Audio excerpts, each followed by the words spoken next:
Yo, what's up guys? Today in this video we're going to talk about when is it appropriate to not use heavy weight. So I always preach about using heavy weight because it's the best way to build muscle size, strength, and just to generally build muscle. I always talk about either going for 6 reps, sometimes 4 to 6 reps, sometimes up to 8, once in a while doing up to 12. But when is it appropriate to where you don't need to do such low repetitions or to use such heavy weight? So I was at the gym the other day. I don't go to the gym too often, but man, it really stuck out. I was watching this guy working out and he was doing chest presses, right? Incline dumbbell presses. He had a spotter with him, which is all good, right? Safety, cool. But what I realized though was the spotter wasn't just spotting him on doing the weight. What the spotter was doing was really helping him stabilize the weight. As you can tell obviously that the guy was not able to stabilize the dumbbell, even though he seemed to be almost strong enough to kind of push it out there, but he was pushing all over the place. Instead of having really good form and contraction, it was more like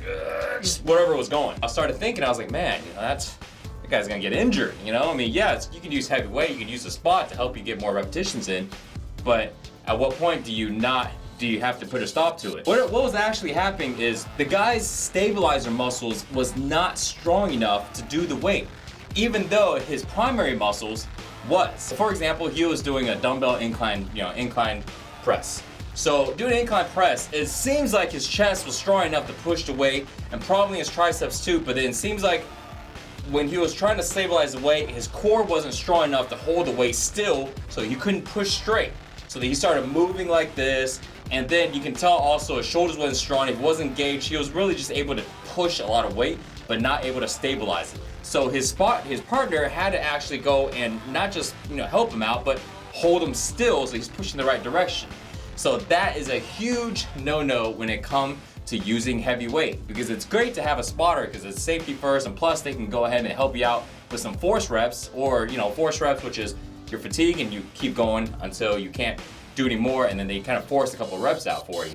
So that's great, but anytime to where you need to have a spotter to help you stabilize your weight because you don't have the right core strength, you don't have the right strength in your back, or it could be another part of your body isn't strong enough to do that weight, that is when you have to go lighter, because that is probably the biggest setback to injuries. Don't forget that your secondary muscles like your shoulders, your traps, your back, your triceps, your core, all of that, even part of your legs as you plant onto the ground, right?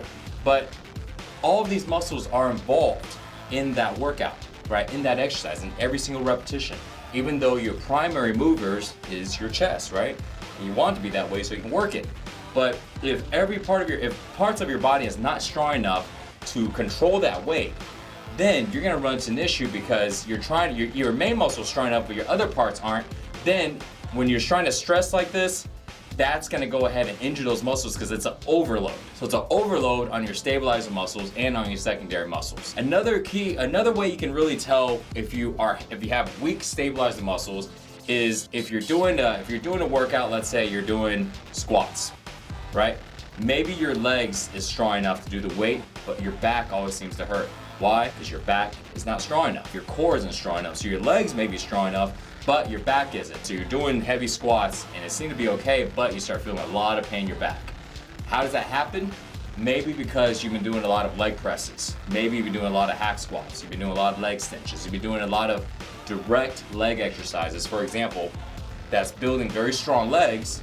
But when you're doing an exercise like a squat, to where you have to go ahead, your whole body has to work together to move the weight up and down, that is when you start seeing weak points. And at that point, you need to tell yourself, I need to drop the weight a little bit and make it so this way my stabilizer muscles aren't hurting.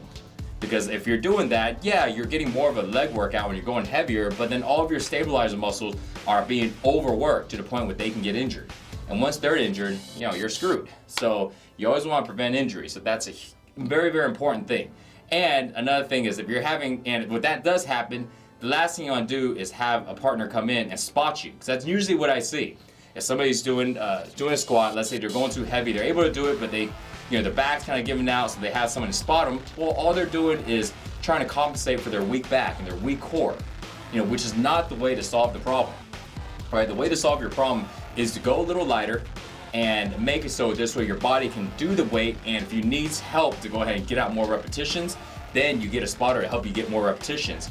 But your stabilizer is able to work with the same weight that your primary muscles are, working. So that is the only way to go ahead and make it so you're safe, but also that you build a balanced body without any type of weird proportions. And this goes for a lot of different lifts outside of just, doing squats or doing, dumbbell presses.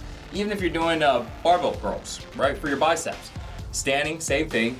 A lot of people rock. Well, why do they do that? Well, number one, they're cheating and they're trying to go and do the cheat reps. But another time is they rock and then they hurt their back. Well, if you're gonna hurt your back doing barbell curls, that tells me that your back is not strong enough. If you're doing, let's say, like machine type of workouts, machine type of exercises, then a lot of this stuff doesn't apply anymore. But that doesn't mean it's solving the problem. It's just because you're able to lock your arm in and do like a preacher bicep curl, so you're not engaging anything, doesn't mean that the moment you go into a barbell curl, everything else still feels weak. And you can't keep dodging it by just keep going with machines, because what's gonna happen is you're gonna have a very imbalanced body. Good biceps and then weak everything else. What do you do instead? If you find yourself having to where your stabilizer muscles are weak, but your primary movers are strong enough, what you need to do is lighten the weight just temporarily to bring up those weak stabilizer muscles. Trust me, if you do that, you stay injury free, and plus it's not gonna take that much longer. You should be able to make it to where if you're stuck doing an exercise, it doesn't matter what weight, heavy or moderate, if you're stuck, you should be able to stay with good form and just continue to press. And the moment you start breaking out of form, you start doing all this stuff, it's bad form and also shows indication that your stabilizer muscles are not strong enough.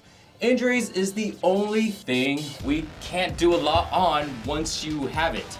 Once you have it, you can't reverse back time and go, injury fixed, right? You gotta sit through it. You gotta go through a whole little rehab stage. It happens to all of us at time to time, but it sucks, it's a total setback.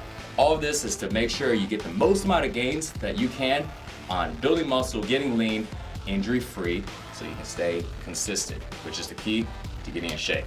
Hope the video can help you out, shine some little light about heavy weights and how to make sure we do it correctly so we stay injury free and get the best gains.